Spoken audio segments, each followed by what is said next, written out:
Ayan mga katatay, may niyog at papaya na tayo.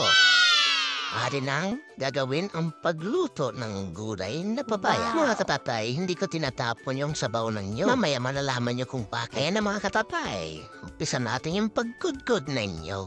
Ayan, marami na rin.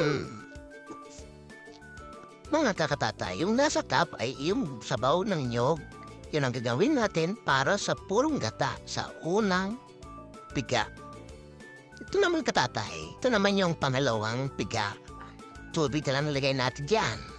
Ngayon naman katatay, umpisa na tayo. Lagay natin yung kawanin natin at ilalagay na natin yung bawang, sibuyas, luya. Lalagay natin yung isda. Pag kumulo na, alisin natin yung isda para hindi siya madurog. Wow. Ito na natin mga katatay, lalagay yung gulay na papaya na tumawa sa mukha ng aking anak. Ayan. Lalagay na rin natin yung purong gata.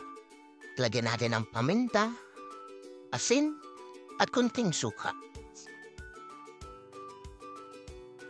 Ayan na mga katatay, binalikan natin yung isda.